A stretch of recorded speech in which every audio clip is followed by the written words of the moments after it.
When children are born deaf, their parents are suddenly presented with an immediate, difficult choice. Looking back, it's just such a blur. It really is. Like, this all happened in less than a month. From the New England News Collaborative, this is Next. We'll learn about the decision parents face about how to teach their children to communicate. We'll also learn about 2 programs in our region that are working to help those with opioid addictions. One heads out in a van. The other collects data. And then I thought, if I'm keeping this information, which is really interesting, what if everybody was keeping this information? Plus how the health of pollinators impacts our food supply. I think the general public should know that our food system is threatened by the fact that the bees are in trouble. And a music mecca faces complaints over labor laws.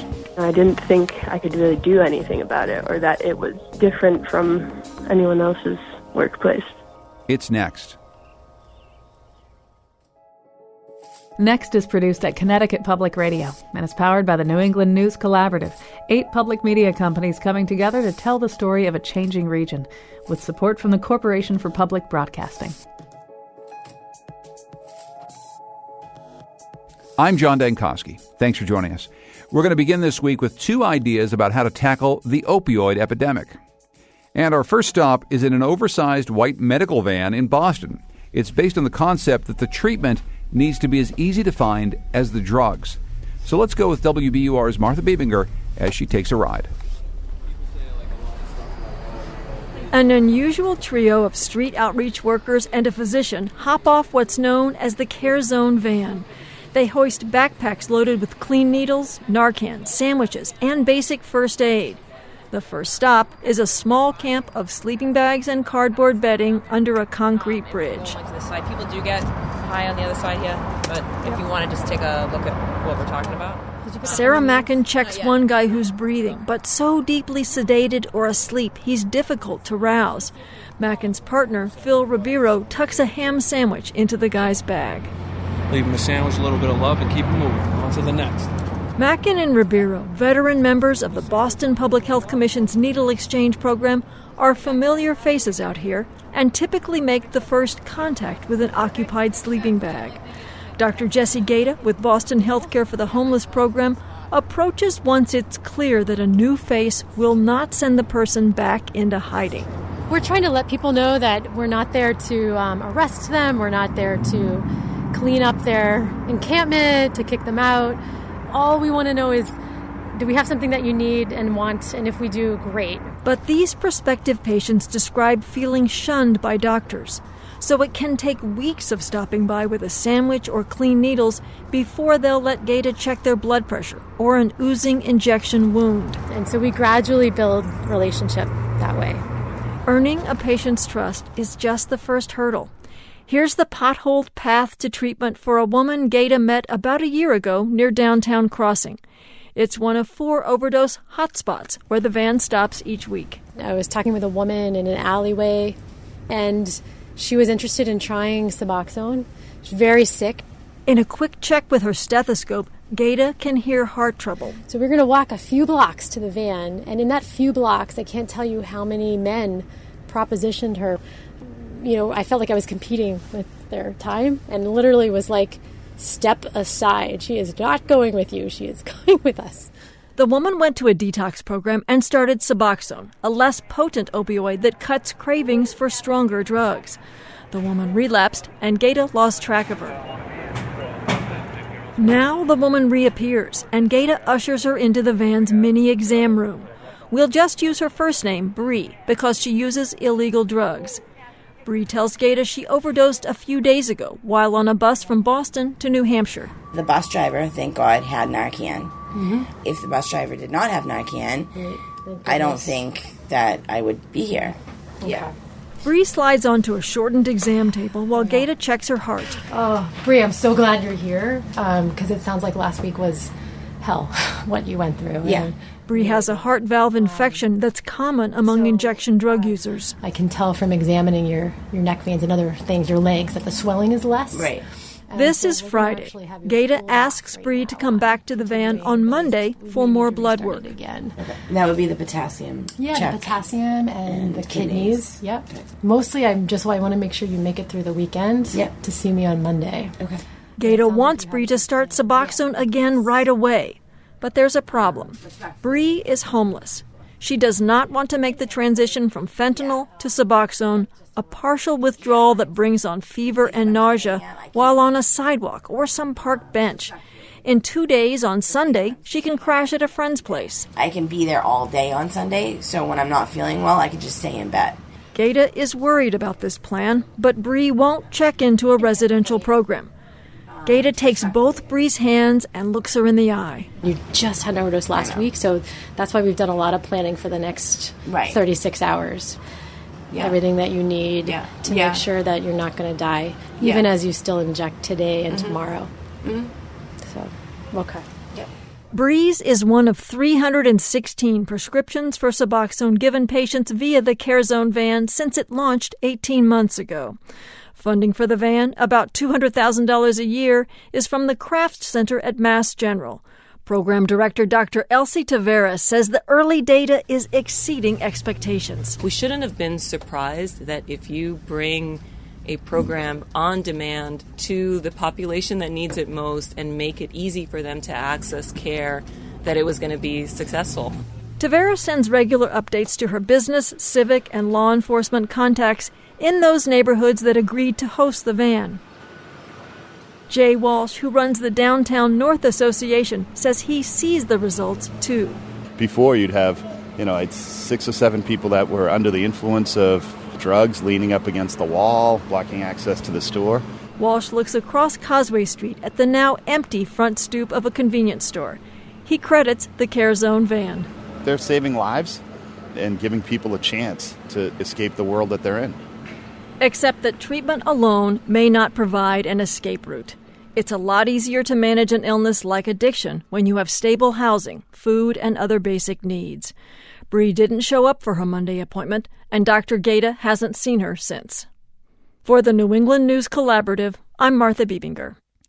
Finding data about opioid overdoses can be difficult for public health officials and first responders, but having that information can help them save lives. A paramedic in Hartford, Connecticut, grew impatient, waiting almost 2 years for state data on opioid overdoses. Cassandra Basler from member station WSHU explains how his efforts to track the crisis in real time turned into a statewide program. Paramedic Peter Canning walks me through Hartford's Pope Park. He picks up empty heroin baggies as we pass athletic fields, a public pool, and a picnic pavilion where a few people appear to nod off. The pavilion place is really the place to go, but as you can see, the people are down there using right now, so we'll leave them in peace. Canning has found overdose victims unresponsive in the bushes, porta potties, and on the bench we sit down on. He started to notice a disturbing trend about 5 years ago. He felt like every call he responded to was an overdose, and it gave him an idea. And I started just writing down, the overdoses I did, how old the people were, their gender, how they got started, and then the heroin bags I would write whether or not I saw heroin bags there. And then I thought, if I'm keeping this information, which is really interesting, what if everybody was keeping this information? But he didn't know how to put his idea into practice until he went to a conference about the opioid crisis. There, Canning ran into the interim director of the State Poison Control Center. And he said, poison control, we have operators there 24/7, and this is right up our alley. So Canning and Poison Control launched a pilot program for a section of Hartford. Connecticut's Department of Public Health took notice. It offered federal funding to expand the program and issue monthly reports. Now, Poison Control will track all of the overdoses all in one place for the first time.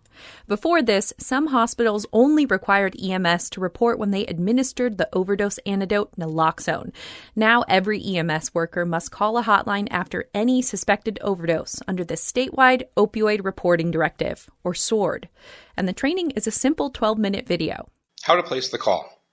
The EMS crew should call Connecticut Poison Control at 1-800-222-1222 and say, I have a call for Connecticut SORD. Then, a certified poison specialist like Lori Salinger picks up the phone. Normally, Salinger answers calls from worried parents whose kids swallowed something they shouldn't have. With this program, Salinger asks EMS 10 questions about the overdose and writes down what happened. EMS can move on to the next emergency call after that, but Salinger continues to track the patient. Poison control. She calls a hospital to check up on an overdose victim and explains the new protocol to someone on the line. And so when they get transported to an emergency room, we follow up for data regarding that to help trend it. Yeah. So how's he doing? Salinger enters patient data onto a spreadsheet as she chats on the phone. She says her office handles about 8 overdose calls a day just for the Hartford area. Poison Control has a grant to hire more specialists to man the phones as the program goes statewide. Activists who work with heroin users say these rapid overdose reports save lives. Mark Jenkins leads the Greater Hartford Harm Reduction Coalition. He pulls up an old email from paramedic Peter Canning about a rash of 11 overdoses over 2 days this past May. It even includes pictures of street drug baggies branded with logos for different types of heroin. These ODs were all separate incidents. One was fatal, and the identified bags included Pray for Death, I'll Be Back, and Head Games. 3 ODs were on Park Street and the Frog Hollow section. Jenkins says the email came out fast enough for him to send street teams there to hand out naloxone kits and strips to test for fentanyl. That's a synthetic opioid 50 times more powerful than heroin. When we get information like this, it's a heads up to say, watch out for this particular bag. Make sure you don't use alone. And if you do use together, don't use at the same time. Jenkins wants to use data from the statewide opioid reporting directive to make the case for more funds for naloxone and other life-saving resources. Advocates and state leaders want to help curb the opioid epidemic. To do that, they need a detailed picture of what's going on. For the New England News Collaborative, I'm Cassandra Basler.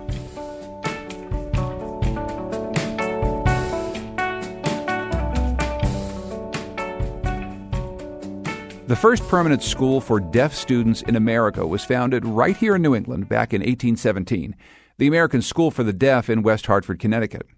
Over the last 200 years, the possibilities for deaf students have increased, but their parents still face a tough choice. How should they teach the children to communicate?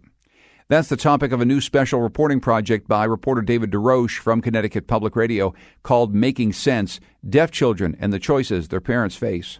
He's here with us in studio now. David, welcome to Next. Thanks for joining us. Thanks for having me on, John. So we talk about 2 main choices that parents have. What are those choices? So what's interesting is that, it's presented as 2 choices, but in reality, it's definitely more fluid. I know we're going to talk more about that later, but essentially the 2 choices are, should I teach my child sign language, or should I get them cochlear implants or hearing aids and teach them how to speak? And the introduction of English into that mix is interesting because some people say, well, if my child's going to be signing, they need to learn some English because we live in the United States and that's the language people use. So does it look like English written and writing English, or is it speaking English? So that's sort of how people who pick the sign language route, that's how they think about it. But then people who go the cochlear implant and speaking route, they pretty much generally just want to focus on the speaking and listening aspect of it. So there's spoken language, there's written language, there's American Sign Language, and as we'll say, there's cochlear implants, which let's talk about those first. This is a technology, obviously, that's more recent than 1817. It's only within the last couple decades. Tell us about cochlear implants and what do they do? They're really interesting technology. So basically what they do is they convert sound waves into electrical impulses. You could implant children since about 2000. So for about the past 19 years, they've been implanting children as young as 1 year old.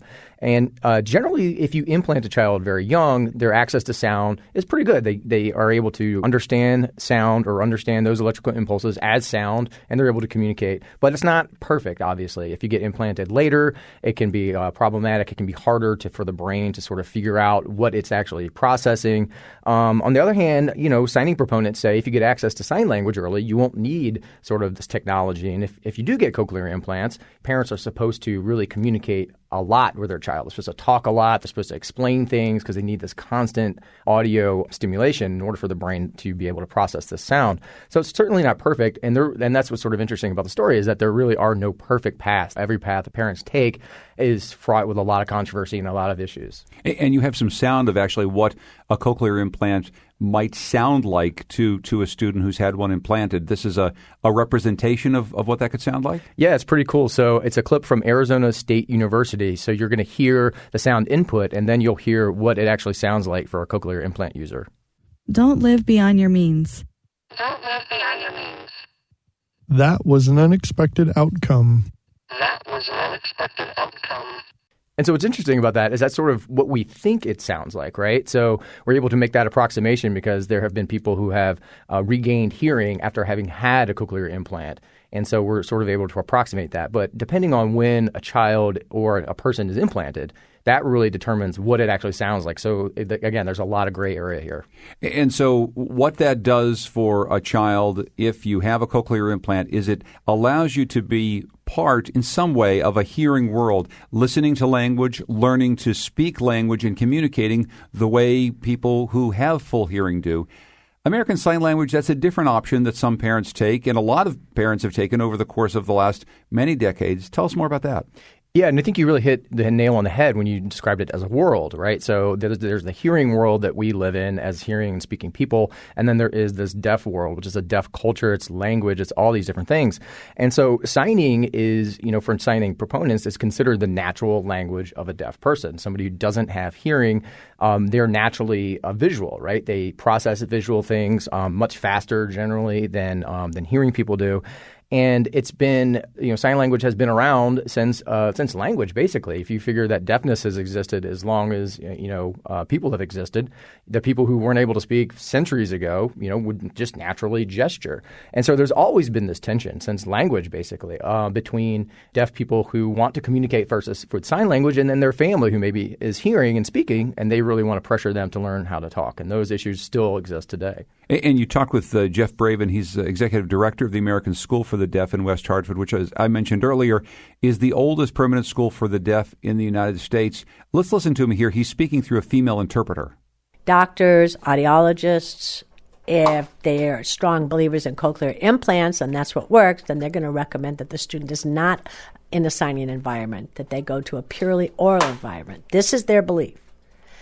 They have their research, but we also have our research from different groups of people who believe that sign language is the best modality to teach and provide that linguistic foundation. So in your reporting, David, for this special, you're really looking at what these two sides have learned and how they feel it's best to teach students. And there really is a lot of tension here. You talk about the cultural piece of this, but there's also really conflicting data that looks at whether or not it's better to teach a kid early on American Sign Language and have that be the primary means of communication, whether or not you have a cochlear implant and learn that way, or whether or not you can try to do both. And that's what's kind of interesting is that it's presented as this false dichotomy, right? For example, if you have a researcher who's supporting sign language, they would say that if you're going to implant and speak with your child, it's going to delay their ability to learn sign. And researchers who might support speaking and listening would say the opposite. They would say if you sign with your deaf child, they're just going to sign. They're not going to want to learn how to talk. But in reality, it's a lot fuzzier than that. We talked to a number of different families, and they all seem to do some sort of variation, like at least a little bit of sign. If they're fully oral and fully hearing, where they have the cochlear implants, they do some sign because sometimes you have to take the implant off, like if you're swimming or something like that. So most parents seem to do what they want to do, but at the same time, they're sort of confronted by the research community, which is the people we're supposed to listen to. They're the experts, right? So it's really kind of interesting how parents have to navigate that dichotomy and figure out what works for them. One of the experts you talked to in this is Elizabeth Cole. She's a former director of CREC Soundbridge. It's a program for deaf or hard of hearing infants and toddlers in Connecticut. Here she is talking in David's documentary. It's not such a simple thing because when parents are making decisions, where you really start off talking about babies, if you choose spoken language, then one of the things you need to do is keep the equipment on and talk to your child a lot about a lot of stuff all the time, and it's very tiring, and it's not an easy process. But if you choose sign language, then you need to get really fluent in sign language very fast because you want to immerse your child in an appropriate, correct language model. So you know what's really interesting about that comment, John, is that it actually drew a complaint from a researcher who said that's not correct, that we know a lot about parents. If they take their time to learn sign language, the child won't be delayed. So it's interesting. No matter what you get from either research community, they're going to get pushback from the other side. Your reporting also touches on the idea of normalcy and what normal means. That's something that the parents and others are talking a lot about. Tell us about how this idea factors into the choice between implants and sign language. And that really was fascinating for me to sort of think about and talk to people about, was that everybody obviously has their own definition of what's normal, right? Based on our personal experiences. And so when you're confronted with this, a lot of the researchers say, most people just say to themselves, I just want my child to be normal. And when you have a child with a disability like deafness, a communication disability, how do you, create an environment in which you feel like your child can feel normal? If they get cochlear implants, they'll have this piece of technology on the outside of their ear that people will notice and maybe people will judge them, but they at least will be able to hear and talk.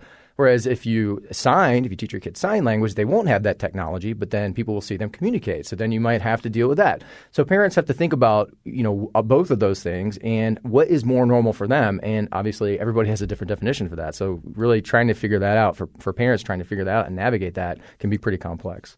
David DeRoche is a reporter behind the news special for Connecticut Public Radio. This reporting project is called Making Sense, Deaf Children and the Choices Their Parents Face. You can find a link to it at nextnewengland.org. David, thanks so much for joining us. I appreciate it. Thanks for allowing me on, John.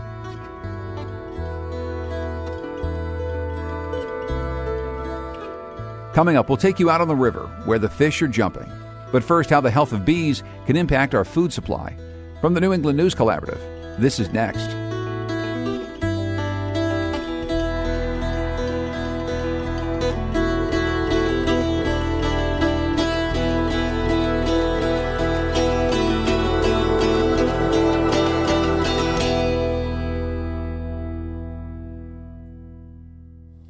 Next is made possible in part by our founding supporters, who believe in the power of collaborative news coverage, including the Common Sense Fund, supporting the New England News Collaborative and its coverage of climate change and the evolving clean energy economy. Support also comes from Douglas Stone and Mary Schwab Stone through the Smart Family Foundation of New York. A new study finds 1/4 of New England wildflower species have disappeared over the last 150 years. Researchers are worried about what that means for local ecosystems. Here's Richard Premack. He's a biology professor at Boston University and the co-author of the study. Wildflowers are an important part of biological diversity. They're an important part of the environment, and they provide us directly or indirectly with services. They provide us with clean water, clean air. They also support pollinators, which also pollinate our crops. Premack says the decrease can be attributed to pollution, urban development, invasive species, and climate change. And the decline of our region's wildflower species isn't the only threat to our pollinators. Researchers have found that since 1947, the population of managed honeybees has dropped from 6 million colonies to 2.5 million. So how does the loss of pollinators affect our food system? That's the subject of a new documentary called The Pollinators. Peter Nelson is the director of photography for the film, and he joins us. Peter, welcome to Next. Thanks so much for joining us. Well, thanks so much for having me on. Your documentary starts with a scene of beekeepers loading and unloading boxes of bees on huge semi-trucks to take them to farms around the country. Maybe you can tell us more about what exactly they're doing and why. Yeah, so it's a very interesting story that most people don't know, is that they move millions and millions of bees around the country for pollination, for agriculture. And people don't know about it because it mostly happens at night and in remote places, orchards and farms that most people don't get to. And so they're covered up with a net when they travel during the day. So you could be driving down the highway next to 10 million bees and you wouldn't even know it. So it's our agricultural system has become dependent upon the movement of these bees. And it's not the beekeepers, but it's the changes in agriculture that have really driven this. And there's just not enough bees in most agricultural locations to be able to support what's needed at this time. That's why you need to bring in bees from elsewhere? Exactly. Yeah. For the farmers, it's kind of an insurance policy that, as farms have gotten bigger and importantly, as they've gotten more simplified, meaning that there are more monocultures or 1 or 2 crops over a year, the bees that would normally live there, the native bees and honeybees, don't have anything to eat for much of the year if they're left there. So like almonds is a great example, where there's a couple million acres of 1 million acres of almonds, and they have to bring in a couple million beehives in order to pollinate those almonds, because for 3.5-4 weeks of the year, the almonds are in bloom.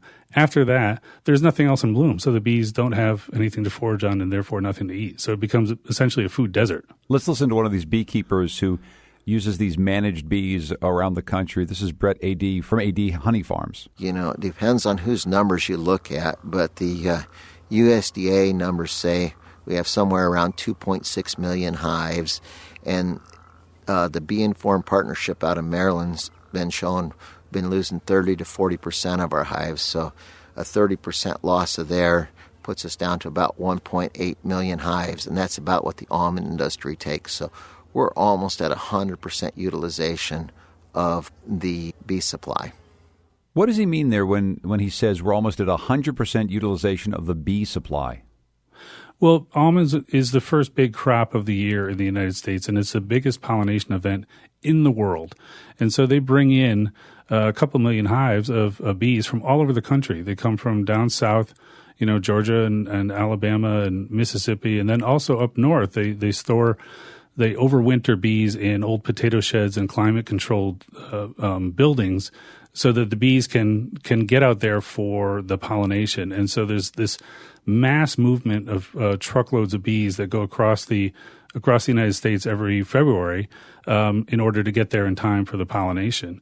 And so all these commercial bees has become such an important source of income for the beekeepers that they almost all commercial beekeepers will move their bees out for almonds because it's so lucrative and essential to their annual income.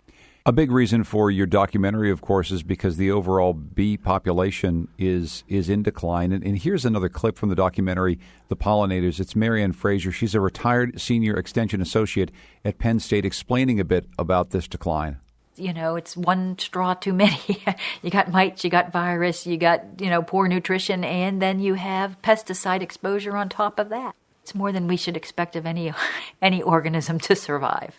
So for as much as we rely on bees clearly for the food that we eat, it seems as though we put them under an awful lot of stress. Maybe you can talk about that a bit more, about the reasons why these populations are in decline. Yeah, I think, most people would like to believe that there's one thing that's killing the bees, and it's much more a complex problem than that. There are many factors that are affecting pollinator health, and it's not just honeybees, it's native pollinators as well, and there are about 4,000 species of bees in North America. But the big things are, with honeybees, there are parasites that are affecting the honeybees. The varroa mite is a terrible one. Pesticides, fungicides, herbicides are big factors. The poor nutrition that I mentioned earlier about a lack of diverse forage for the bees, viruses that are transmitted by mites and by other parasites, habitat loss, and climate change. These are all factors that kind of are affecting the honeybees and really creating a big problem for them. And this matters in our pocketbooks. It matters in the food we eat. Here's Susan Kegley. She's an organic chemist and CEO of Pesticide Research Institute, speaking in your documentary. I think the general public should know that our food system is threatened by the fact that the bees are in trouble. And they should care about that because they eat food. Peter, could you give us a sense of just how important this is? Maybe something that people don't quite understand about what a precipice we're on if bees aren't there to be able to pollinate and help provide the food that we eat. Yeah, it's really important, and it means a lot to every one of us. And not having complete pollination and not having a full crop of apples or blueberries or cranberries or whatever is economically bad for any of the farmers in New England and elsewhere. But it's bad for us. I mean, it's just the cost of food is going to go up, and it's a break in the natural cycle, if you will, about how it should be done. I mean, the example that I use a lot of times is if most people can imagine like how the Amish farm with a bunch of different crops, a diverse mixture of different things that they grow. And therefore, they have a variety of forage and habitat for bees. And a lot of farming has gotten away from that in the sense of simplicity. We don't see it as much in New England as you do out west, in the Midwest and Great Plains area, where you'll just see acres and thousands of acres of corn and thousands of acres of soybeans, and that's all that they grow in certain areas. And so because of our landscape in New England, we're a little bit different from that. But it's a subject that really affects all of us, and it's going to. The way we're going to experience it is increased prices of food and lack of diversity. Once we start losing species of insects and pollinators, it's going to make things a lot more challenging. What are some things that people might do to protect native pollinators and bees in our environment? Well, they can. Many people can find a local beekeeper and buy honey, and that's a really simple, low-cost thing to do. If you buy local honey, that is supporting that industry and supporting your neighbors, really. But other things that people can do is you can plant habitat, pollinator gardens, and even if it's a window box, you can do. It's a small thing, but it makes a big difference. Education of children. Educating your elected officials and trying to change policy and lobbying for that, for pollinator-friendly roadsides that aren't getting sprayed. And a big thing that people can do is don't use herbicides, pesticides on their lawns. A lawn is a monoculture. It's grass, and it's a food desert for bees and other pollinators. So I think that if people get used to the beauty that you can have by having dandelions and clover in their lawn as opposed to a golf course-looking lawn, that's a big step. And less chemicals in the environment is a big thing. But supporting local agriculture, going to farmers markets, buying food from CSAs makes a huge difference. And I think this is a scalable solution. It can be done from the ground up. Peter Nelson's film is called The Pollinators. For more information about the documentary and for screening dates around our region, visit nextnewengland.org. Peter, thanks so much for joining us. I appreciate it. Thanks for having me. I really appreciate it. Peter talked about the pesticides that are getting into ecosystems and harming pollinators, and they aren't the only contaminants that we have to worry about. Earlier this month, an accident at Bradley International Airport outside of Hartford caused thousands of gallons of firefighting foam containing PFAS chemicals to get into the sewer system. That eventually made its way into the Farmington River's lower section. The Farmington was recently designated as a wild and scenic river by the federal government. Here's William Dornbos. He's executive director of the Farmington Watershed Association. It's tremendously upsetting for so many reasons. What we're trying to focus on is preventing this from happening again. Although it's unclear what long-term effects the spill will have, Connecticut's Department of Energy and Environmental Protection has warned people not to touch the foam or to eat the fish caught in that section of the river. And that's one of the things that's upsetting people who work on the Farmington. It's seen as one of the best fly fishing spots in the Northeast. Let's head to another now, where NHPR's Sean Hurley went out with a couple of busy fly fishing guides on the Connecticut River before the fishing season began to learn some of their secrets. There's a time in late spring, before the smelt begin to run and the salmon leave the lakes to chase them down the river, that a certain kind of fisherman, like Bill Bernhardt and Paul Starring, will go and stand and rush in cold waters to cast their lines and lace their nymphs over the rocky bottoms. We never catch anything early season. Yeah, we never catch because anything. Fishing is it's just not generally there, you know? When I tell Bernhardt that it might be hard to do a story about fishing if we don't catch any fish, he gives me an angle to work. So our marketing on that is going to be fish like a guide. Because your good guides don't get a chance to fish when the fishing's good. Your good guides get a chance to fish when the fishing's bad before the season and when the fishing is bad after the season. So you want to learn how to fish like a guide. So off we go in rubber waders to stand in the frigid waters of the Connecticut River in the northernmost part of the state to fish like guides. So this is the top of the trophy stretch where we're at right now. So you have roughly 2.3 miles of this section of river that runs down to Lake Francis. Took a water temperature, so the water temperature is 38 degrees roughly, so that's really, really cold. When it gets that cold, the fish just aren't as active, the bugs aren't as active, so the fish are going to sit down there, and they're still going to be fish, but they're just not, their metabolism's going to be a lot slower, so they're just not going to have to feed as often, et cetera, et cetera. It's going to make you work harder for it. Water temperatures in the low to mid-50s would be ideal, Bernhardt says, but such warmth is still a few weeks away. So all I'm doing here is I'm just taking the barb off the hook. I'm just smashing down the barb. What we do is just catch and release, so it's just easier to take the fish off the hook if it doesn't have that little barb on it.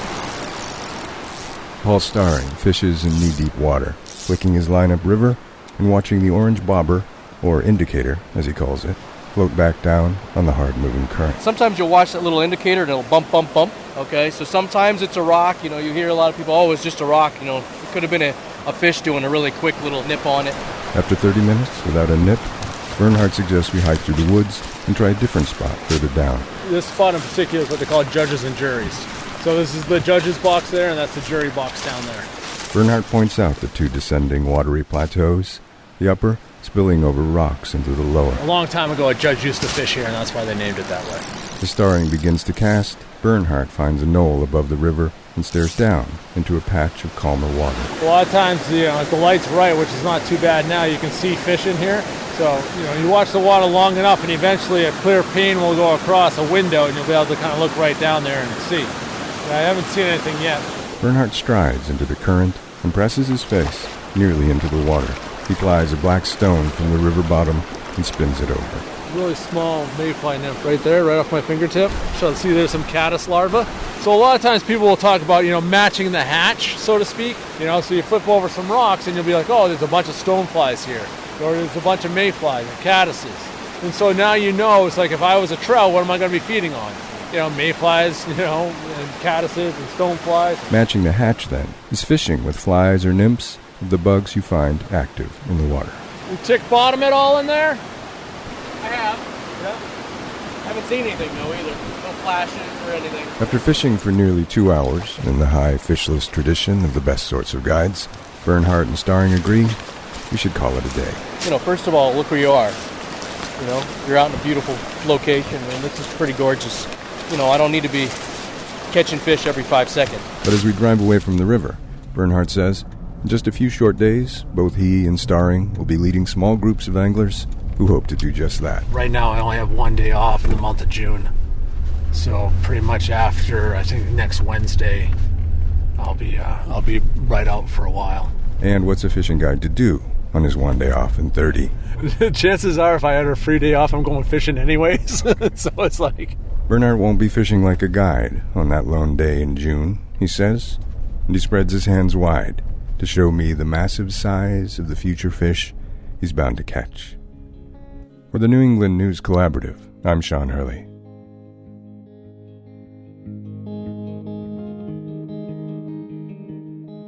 Coming up, an investigation into labor practices at music venues in Western Massachusetts.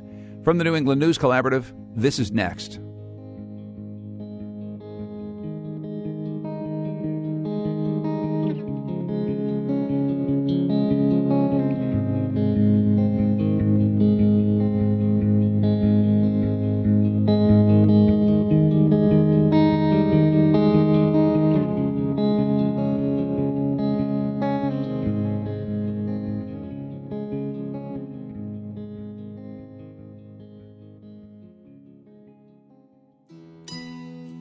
Next is made possible in part by our founding supporters who believe in the power of collaborative news coverage, including the John Merck Fund, supporting the New England News Collaborative and its coverage of climate and clean energy. Support also comes from the Melville Charitable Trust.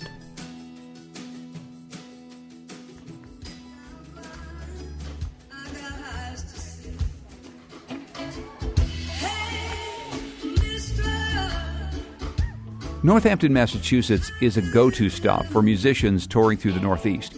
Sure, it's a college town, but it's also home to the iconic Iron Horse Music Hall, a venue that's been presenting rock, folk, jazz, and world music since 1979.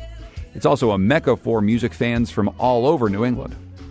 Since buying the tiny storefront club back in 1995, Eric Schuer has expanded it into the Iron Horse Entertainment Group, or IHEG, which includes 5 venues, including the classic Calvin Theater.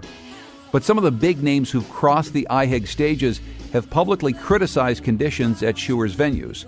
Public officials have also fought with Schuer over liquor licenses he kept for years on vacant properties. Now, some new complaints. Former IHEG employees are coming forward with claims of wage theft and intimidation. New England Public Radio's Ellery Behringer investigated. Lindsay Muslick was on the job hunt after graduating from Smith College a couple years ago. Her major was American Studies, her focus music and pop culture. Right out of the gate, Muslik found a job in her field, a position at the Northampton box office, IHEG's ticketing headquarters. Because IHEG is so prevalent and pervasive in the area, I figured that that was kind of the only game in town in order to gain work in the music industry. Muslik says she liked certain aspects of her job. The office was beautiful, she could walk to work. Occasionally, she would see a band she liked. But after a couple of months, she says she noticed hours missing from her paychecks.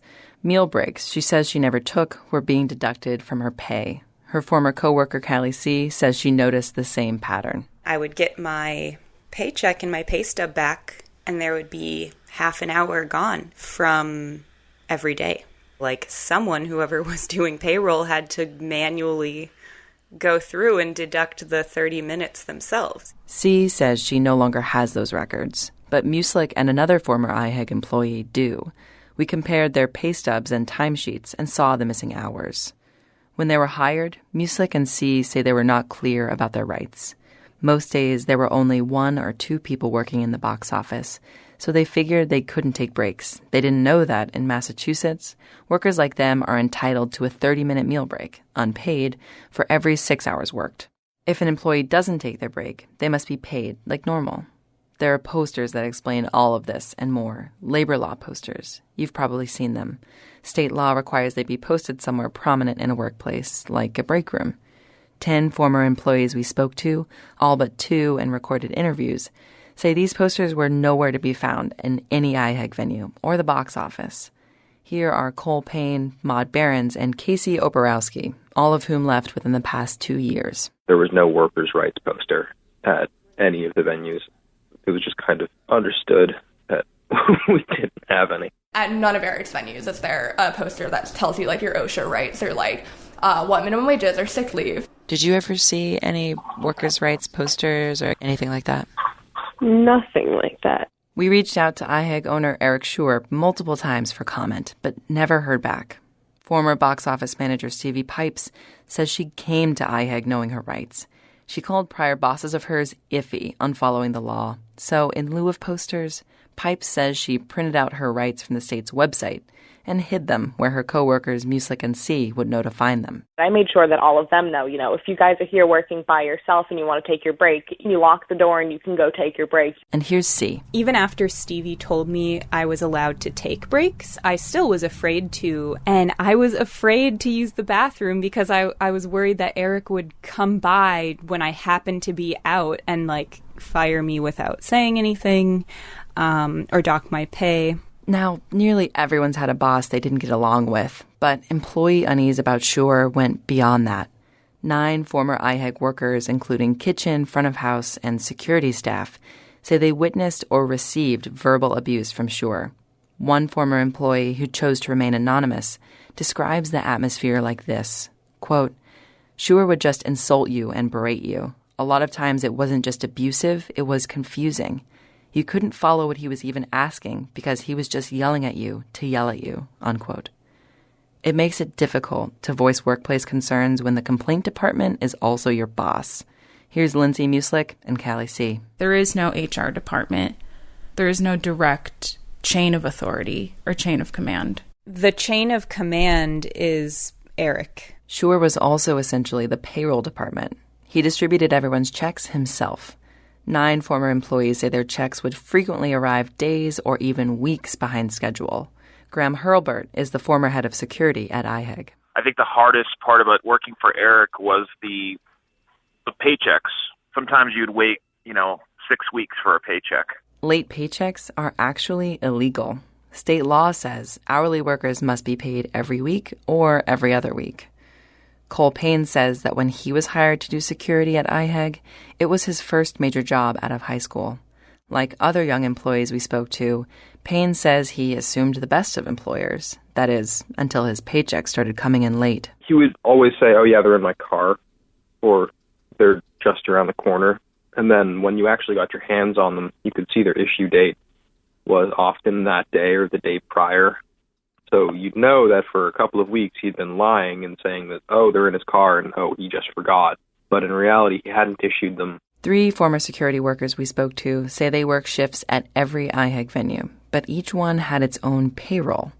Graham Hurlbert says he didn't hold on to his old pay stubs, but altogether, he'd sometimes work way over 40 hours a week. Say I work 6 hours here and 8 hours there, and those are all separate paychecks. So I would never get overtime. The overtime rate in Massachusetts is time and a half for all hours worked beyond 40 in a week. Hurlbert, among other employees, says he thought that by divvying up an employee's hours among his different venues, Schuer was exploiting a creative legal loophole. That doesn't appear to be so.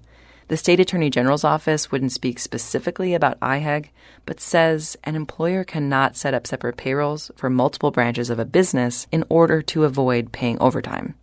Despite the obstacles, 3 employees say they did end up going to Schuer directly with their rights in hand. Whether it was about breaks, late pay, or overtime, the employees who threatened legal action say they got what they requested going forward. Former IHEG kitchen and bar worker Maud Behrens says he had to use that approach to collect paid sick leave. During the entire time I worked there, no one had ever taken sick leave. Like, if you were sick, you lost that day's pay. When Behrens discovered information about paid sick leave online, he says he wished he'd found it sooner. He and his coworkers had worked while sick many times, he says, because they often couldn't afford to take days off. I found out through doing this research that if you have more than 11 employees, you have to offer paid sick leave. So I asked my manager about this, and he said, no, we're too small of a business. The manager relented, however, when Behrens pointed out the law. Besides Behrens, none of the IHEG employees we spoke to say they knew about paid sick leave. Again, that's the kind of info they would have found on a workers' rights poster. I could have had that time, and so many other people could have too, and not a single person working with that company knew. And I still am sure most of them don't, because that information is not posted. We checked with the Better Business Bureau, OSHA, and the Attorney General's Fair Labor Division, all organizations which enforce labor laws around wages, safety, and freedom from exploitation. We found no complaints submitted by IHEG employees. It seems that anyone from IHEG seeking legal help went instead to the Pioneer Valley Workers Center, a nonprofit based in Northampton. Co-director Rose Bookbinder is also an organizer for Jobs with Justice, another workers' rights activist group. Over the years, both the Workers Center and Jobs with Justice have been approached by not only workers, but consumers and musicians.